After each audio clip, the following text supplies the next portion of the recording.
Ayanda Beale had spent 3 long years fixing other people's cars, saving every extra coin she could. At just 22, she finally bought her first used car, a little silver hatchback that wasn't perfect, but to her, it felt like freedom. She polished it every evening, checked the engine twice a week, and smiled every time she saw it parked outside her small room in Kisumu West. It wasn't just a car. It was proof that her hard work finally meant something. But everything changed the day her family gathered for a small celebration at her aunt's house. Ayanda arrived proudly, keys in hand, ready to show them what she had earned. Before she could even speak, her elder sister Zahara marched over, eyes full of jealousy. "So this is your big achievement," Zahara scoffed, grabbing the keys out of Ayanda's hand. "Zahara, stop, give them back," Ayanda said quietly, trying not to make a scene. But Zahara lifted the keys high and shouted loud enough for the whole room to hear. "You! A girl like you doesn't deserve anything good." The room erupted in laughter. Even their mother smirked, shaking her head as if Ayanda buying a car was some kind of joke. Ayanda stood there frozen. Her chest felt tight, her ears buzzing from the humiliation. She had tolerated Zahara's insults all her life, being called useless, boyish, not good enough, but this felt different. Watching her sister wave the keys like a trophy, hearing her family laugh at her struggle, something inside Ayanda cracked. She realized in that moment that no matter how hard she worked, they would never see her worth, and she silently promised herself, "This time I won't let it slide. This time she will regret crossing the line." Zahara didn't even give Ayanda a chance to react. She twirled the stolen keys around her finger, smirked, and strutted out of the house as if the car belonged to her. A few seconds later, the engine roared to life. Ayanda rushed outside, shouting her name, but Zahara only rolled the window down long enough to yell, "Watch how a real woman drives." Then she sped off, splashing muddy water right onto Ayanda's shoes. Rain began to fall almost immediately, heavy, cold, and relentless. Ayanda stood there, staring at the empty spot where her car had been, feeling her heart sink to the ground. Everything she'd worked for, gone in seconds. She walked back toward the house, shivering, hoping someone, anyone, would understand how wrong this was. But instead, her mother stepped out onto the porch with her arms crossed and said, "Ayanda, stop overreacting. Zahara is the real success of this family. If she wants to use the car, let her. She deserves it more than you."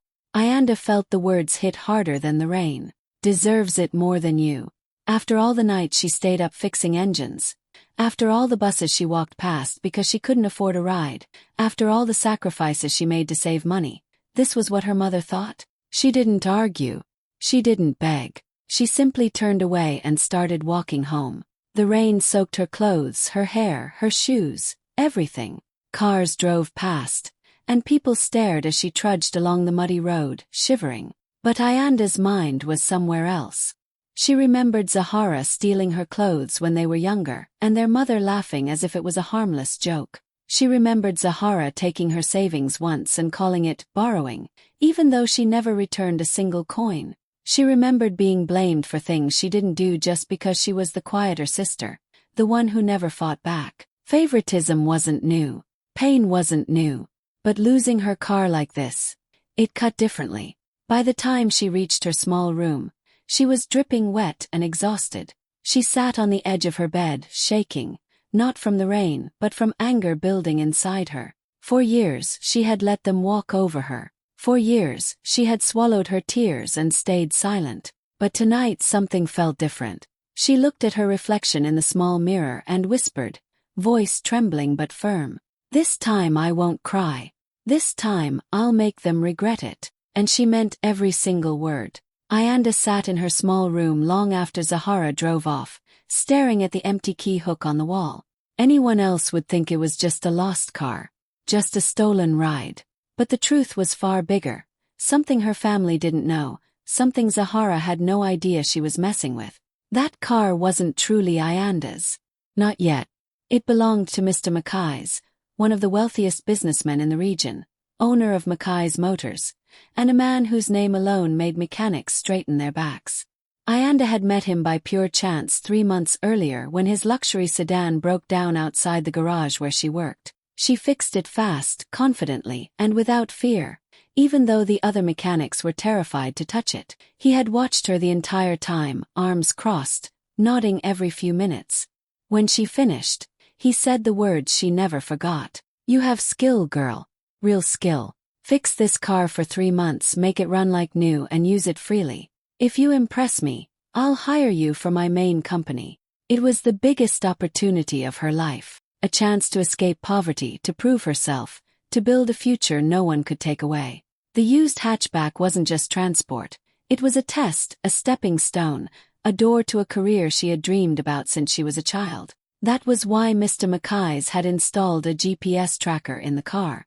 Why the engine had sensors that recorded every movement. Why the dashboard had a hidden camera pointed at the driver's seat. It wasn't just a car. It was a monitored project, a contract, and a responsibility. Ayanda had signed a mechanic's agreement that clearly stated, any misuse, unauthorized driver, or suspicious behavior must be reported immediately.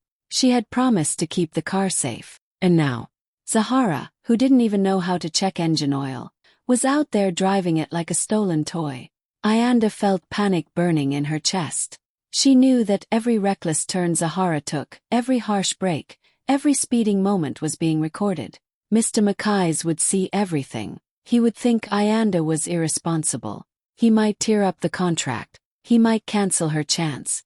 Meanwhile, her family laughed earlier as if Zahara had just taken a phone, not a vehicle tied to Ayanda's future. Nobody knew what was truly at stake. Nobody cared to ask. But the worst part, Zahara had no idea the car could report itself. No idea that the moment she misused it, the system would alert the owner. No idea she had just walked into the biggest mistake of her life. Ayanda closed her eyes, fighting tears. Please God, let the damage be small. Let this not ruin everything. But deep inside her heart she knew. Zahara had stolen more than a car. She had stolen Ayanda's chance, her future, her respect. And the storm that was coming. Zahara had no clue it was headed straight for her. Ayanda barely slept that night. Every time she closed her eyes, she saw Zahara laughing as she took the keys. She kept checking her phone, hoping for a message saying the car was safe. But nothing came. Exhausted, she finally drifted off sometime before dawn. When she woke up, sunlight was leaking through her curtains, and her phone was buzzing non-stop. She grabbed it, confused, and her stomach flipped when she saw the screen. 27 missed calls, Zahara. 9 missed calls. Unknown number. 4 messages. Urgent. Her heart pounded as she opened Zahara's texts. Ayanda, pick up. Something happened to the car. It's not starting. I think someone tried to steal it. Ayanda shot out of bed, her hands shaking. She called Zahara back, but her sister answered in a panicked, shaky voice. Ayanda, listen. I don't know what happened. I went to the club with my friends, okay? I parked the car outside and when I came back, the lights were flashing, the doors were locked, and it wouldn't open. I think someone tried to break in. Ayanda felt her knees weaken. Where are you now? I don't know. The car locked itself and started making these beeping noises. And then this security alarm thing came on. It said something about monitoring mode. Ayanda closed her eyes, already knowing what had happened. The security system. The automatic lock. Alert. That car wasn't normal. It protected itself, and whenever something suspicious happened, it sent a location signal, straight to Mr. Mackay's company. Ayanda's phone suddenly vibrated again. Another unknown number. This time she answered. Is this Ayanda Mbeel? A stern male voice asked. Yes, speaking. This is Mackay's Motors Security Division. We received a tampering alert from the vehicle assigned to you. The car recorded unauthorized driver activity and a potential break-in attempt outside a nightclub at 2:43 a.m. Ayanda felt her entire world collapse. Sir, please, it wasn't, she tried to explain, but he cut her off. Miss Mbeel, you signed a contract. You were strictly warned about unauthorized drivers. We have reported the incident to Mr. Mackay's. He will address this personally. The call ended before she could say anything else. Ayanda stood there frozen. Zahara was still babbling on the other line, trying to explain how she only had a few drinks, and how she didn't know the car was that sensitive. But Ayanda wasn't listening anymore. She imagined Mr. Mackay's seeing the alert, seeing the location, seeing the footage of Zahara behind the wheel. She imagined him shaking his head in disappointment, tearing up her contract, telling her she wasn't responsible enough. Her chance, her future, her dream job, all because Zahara wanted to show off. Ayanda sank onto her bed, her voice barely a whisper. "What have you done? What have you done to my life?" Outside, the morning looked normal. Birds sang. People walked to work. But inside Ayanda's world, everything was falling apart, fast. Ayanda had barely finished getting dressed when she heard loud footsteps outside her door. Not one set, many. Her heart jumped. She wasn't expecting anyone, but something in her gut told her exactly who it was. Before she could even breathe, someone knocked firmly. "Ayanda Mbeel," a deep voice called. She opened the door slowly, and froze. Standing there was Mr. Mackay himself, dressed in a dark suit, flanked by 2 security officers and a man holding a tablet. His expression wasn't angry, but it was cold, disappointed, the kind of look that cuts deeper than shouting ever could. Behind him, her family gathered nervously. Zahara was there too, pale, eyes wide, hands trembling. Clearly, she had been called as well. Ayanda stepped aside, allowing them in. Her tiny one-room apartment suddenly felt even smaller with the powerful CEO standing in it. Her mother whispered a shaky, "Sir, welcome," as if that would soften anything. Mr. Mackay turned to Ayanda, his voice steady. "Miss Mbeel, we received multiple security alerts on the vehicle. Before we discuss this, I want full clarity. I don't like accusations without evidence." Zahara immediately jumped in, her voice loud and desperate. "Sir, it was just a misunderstanding. Ayanda gave me permission to use the car. She told me it was fine." Ayanda's jaw dropped. Of all the lies Zahara had ever told, this one burned the most. Her mother nodded quickly, adding, "Yes, yes." Ayanda probably forgot she agreed. "My Zahara is a responsible girl." But Mr. Mackay lifted a hand, silencing everyone. "I prefer facts over stories." He motioned to the man with the tablet. "Play the footage." The room went silent. A moment later the video began. Clear, sharp, undeniable. It showed Ayanda arriving at the family gathering, smiling softly. Then Zahara stormed over. Her voice echoed through the tiny room. "You. A girl like you doesn't deserve anything good." They all watched Zahara snatch the keys from Ayanda's hand while everyone in the background laughed. Zahara's face turned red as the footage continued, her shoving Ayanda aside, dangling the keys, mocking her, then proudly walking out and driving off. Not a single part of the video showed Ayanda agreeing. Not a single moment supported Zahara's lie. When the video ended, the silence was painful. Zahara's legs wobbled. She swallowed hard, trying to force a smile. "Sir, that's not what it looks like." Mr. Mackay stared at her with calm disappointment. "Miss Zahara, it is exactly what it looks like." He looked at the whole family next. "So this is how you treat the only daughter who works, who sacrifices, who tries to build a future?" No one answered. No one even breathed. Then he turned back to Ayanda. "You are not at fault," he said firmly. "But your family's actions have consequences." Ayanda's eyes filled with tears. Not from fear, but from the overwhelming feeling of finally being seen. The entire family had gathered in the small compound now. Uncles, aunts, cousins, even neighbors who came after hearing that a big man in a suit arrived at Ayanda's home. No one dared to speak loudly. Everyone watched from the doorways, whispering nervously as Mr. Mackay stood in the center with the tablet in his hand. He pressed play again. The video filled the yard with Zahara's voice, sharp and ugly. "You don't deserve anything." Everyone's eyes snapped to Zahara at once. She looked like she wanted to melt into the ground. Her hands shook. Her mouth trembled. She opened her lips as if to deny it, but the evidence was too clear. Too loud. Too humiliating. When the footage ended, the silence felt heavy, like air too thick to breathe. Mr. Mackay spoke first, his voice calm but cutting. "So this Is the family destroying her opportunities? The words hit harder than any slap. Ayanda's mother stiffened, then quickly forced a smile, the kind she usually used to cover up embarrassment. No, no, sir. You don't understand, she said, waving her hands nervously. Ayanda has always provoked her sister. She makes Zahara angry on purpose. She knows how sensitive Zahara is. It was just a small family argument. Ayanda stared at her mother, the betrayal almost physical.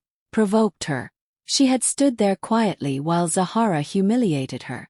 How could her own mother twist it like that? But Mackay's didn't let her finish. I have eyes, he said sharply. And I have a brain.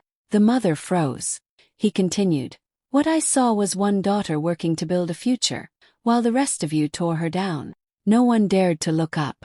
Even the neighbors stayed still. Zahara finally whispered, Sir, I didn't mean to ruin anything. I was just angry. She always gets attention lately, and This is not about attention, Mackay snapped, still calm but firm. This is about respect. He turned to Ayanda. And you, how long have they treated you like this? Ayanda swallowed hard. My whole life, sir. Those 4 words hung in the air like a truth no one could escape. Aunties looked away. Uncles cleared their throats. Her mother lifted her chin, trying to pretend she wasn't embarrassed. But Zahara, she looked shattered, as if she finally realized the world had seen her without filters, without excuses. Mr. Mackay shook his head slowly. I've seen enough. Ayanda felt her heart pound. Not out of fear now, but out of relief. Relief that someone finally understood what she had been carrying alone. Zahara reached out to grab her mother's arm, whispering, Mom, say something. Do something. But their mother stayed quiet. What could she say? What could she deny? The truth was right there on the screen. For the first time in Ayanda's life, she wasn't the one being questioned. She wasn't the one being blamed. The truth had spoken for her. And everyone knew there was no going back. The compound was so quiet you could hear a pin drop. Everyone waited for what Mr. Mackay's would do next. Ayanda stood there with her hands shaking slightly, expecting the worst. She had spent the whole night fearing he would cancel her contract, throw away her chance, and walk out disappointed. But instead, he looked at her with something close to respect. Ayanda, he said, you handled this situation with maturity. You did not fight, you did not lie, and you did not hide anything. That tells me more about your character than any test. Ayanda blinked, confused. Sir, what do you mean? He took a slow breath. I'm not canceling your contract, he said. I'm promoting you. The whole family gasped. Even the neighbors outside leaned in closer. You will come work in my main garage in Haruma City, he continued. Your salary will be tripled, and I will provide housing so you can work without worrying about anything. Ayanda felt her vision blur. Tears filled her eyes before she could stop them. Sir, why me? She whispered. Because you earned it, he said simply. You're talented and you're strong. No one should be punished for other people's jealousy. Behind them, Zahara made a loud choking sound. The idea that Ayanda, the sister she always mocked, was getting a promotion hit her like a slap. But Mr. Mackay's wasn't done. He turned to the family, his face hardening. Now let's talk about consequences. Everyone tensed. The mother grabbed Zahara's hand, already trembling. This car, he said, pointing to the tablet, was left outside a nightclub for hours. It recorded harsh braking, rough acceleration, attempted break-in damage, and several system alerts. He pressed a button. The screen showed numbers. The total repair cost, including labor, sensors, repainting and reprogramming, is $9,800. The crowd gasped again. You, he said, pointing at the mother, and your daughter will repay every cent, every dent, every hour wasted. Then he added sharply, Ayanda will not pay a single coin. Zahara's mouth fell open. Nine what? $9,800, he repeated coldly. Zahara swayed, her face turning white. Then, without even a warning, she fainted, collapsing right onto the dusty ground. Cousin screamed. Her mother rushed to her side, fanning her, crying, My baby! My poor baby! But no one moved to argue. No one dared to challenge the CEO who had just changed Ayanda's life. Ayanda stood there, stunned. This was the moment she had dreamed of. Escaping, rising, proving her worth. And it was happening because the truth finally came out. Mr. Mackay's placed a hand on her shoulder gently. "Pack your things, Ayanda. Your new life starts today." And for the first time in a long, long time, Ayanda smiled. Zahara couldn't believe what was happening. One moment, she had the whole family's attention, acting like the star of the house. The next, everything was collapsing. The video of her bullying Ayanda had gone viral in their neighborhood, and whispers spread faster than wildfire. People she thought would defend her now shook their heads and walked past without a word. Her jewelry, the small collection of gold and silver gifts she had worn for years, was the first to go. She sold it to cover part of the $9,800 repair bill, but the money barely scratched the surface. Next, she begged her ex-boyfriend for help, calling him late at night, explaining the situation, even trying to guilt him. He hung up. No one wanted to be involved. She tried online fundraising, posting on local forums, pleading for help from distant relatives, anyone, but every post ended with comments like, "Why should we help a bully?" and "Maybe learn respect before asking for money." Everywhere she went, people whispered about her. Even the grocery store cashier looked at her differently, shaking her head as she passed. Zahara had always been used to being admired, to having doors open for her. Now every door was closed. Every smile she had counted on turned into a glare. The weight of her actions pressed down on her like a heavy stone. Finally, desperate and exhausted, she went to Ayanda's apartment. She knocked softly, heart pounding, hands shaking. When Ayanda opened the door, Zahara's words stumbled out. "Ayanda, I'm so sorry. I shouldn't have taken your car. I shouldn't have humiliated you. Please, can you forgive me?" Ayanda looked at her calmly, not a trace of anger on her face. She didn't shout, didn't lecture. She simply folded her arms, her voice steady and quiet, but cutting straight through Zahara's desperation. "Respect isn't something you demand," Ayanda said. "It's something you earn." Zahara's eyes widened. The words echoed in her mind. She had demanded, bullied, stolen, and yelled, expecting the world to bend to her. But Ayanda, calm, strong, unshaken, had shown her what true strength and respect looked like. Zahara felt smaller than ever. She nodded silently, unable to speak. For the first time, she realized that the world doesn't reward cruelty, envy, or arrogance. And the sister she had always tried to crush was now standing taller than her, untouched by her hate, shining with everything Zahara could never take away. And Zahara, she was left with nothing but regret. Ayanda stepped off the bus in Haruma City, taking a deep breath of the bustling air. The tall buildings, the endless traffic, the sound of engines and chatter, it all felt like a completely new world. She carried her small bag, but inside her chest was a heart full of pride. After everything that had happened, she was finally stepping into the life she had worked for, the life she had dreamed of while walking home in the rain, humiliated and ignored. Her first week at Mackay's Motors was a whirlwind. Every tool, every machine, every car that came into the garage was a test of her skill, and she aced every single one. She became the youngest lead diagnostic specialist the company had ever seen. Her colleagues looked at her with surprise at first, then with respect as she diagnosed problems faster and more accurately than anyone expected. Even Mr. Mackay's would occasionally peek in, nodding subtly as she worked, a quiet approval that made her chest swell with pride. Months passed, and Ayanda finally held her first bonus in her hands. She walked into a dealership that afternoon, still in her uniform, grease stains on her sleeves, and bought herself a brand new car. Sleek, shining, everything she had ever wanted. She sat behind the wheel, hands gripping it tightly, and smiled to herself. This car wasn't just metal and wheels. It was freedom.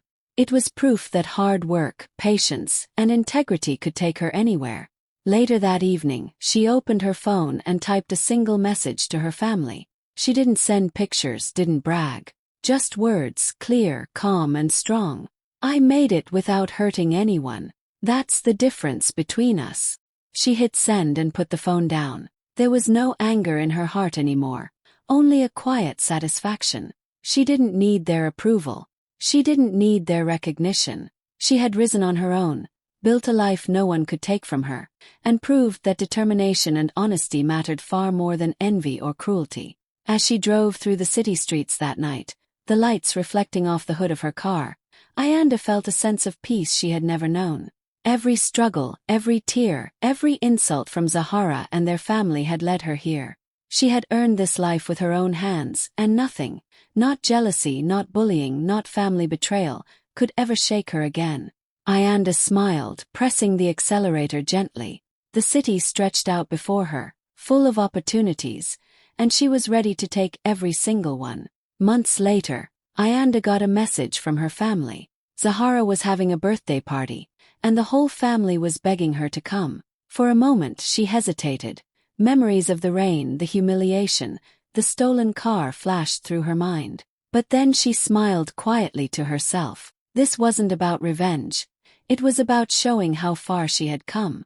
She arrived at the party in her brand new car, shining under the afternoon sun. People turned their heads, whispers spreading instantly. Ayanda walked in calmly, confident, unshaken. Zahara caught sight of her and straightened her back, trying to act superior, like nothing had ever happened. Ayanda didn't argue. She didn't shout. She walked past the decorations, past the curious relatives, and placed the old car keys, the ones Zahara had stolen months ago, on the table. Her voice was soft, steady, and clear. "These keys ruined our relationship," she said, looking straight at Zahara, "but they also showed me who I am." She didn't wait for applause or tears. She simply turned, walked out, and climbed into her new car. As she drove away, the camera, or the mental image in everyone's eyes, captured Zahara's face. Her mouth fell open. Tears streamed down her cheeks. The whisper started immediately, low and incredulous. "Did you see how far she's gone? She's unstoppable now." The room was quiet in a different way now, full of awe, regret, and the undeniable truth. Ayanda's rise wasn't flashy or loud. It was steady, earned, and untouchable. And for Zahara, for the family, for anyone who had ever doubted her, the lesson was clear. Ayanda didn't need to yell or humiliate. She had already won. She had already risen. And as she drove off into the sunset, every mile ahead was hers, free, unstoppable, and finally completely hers.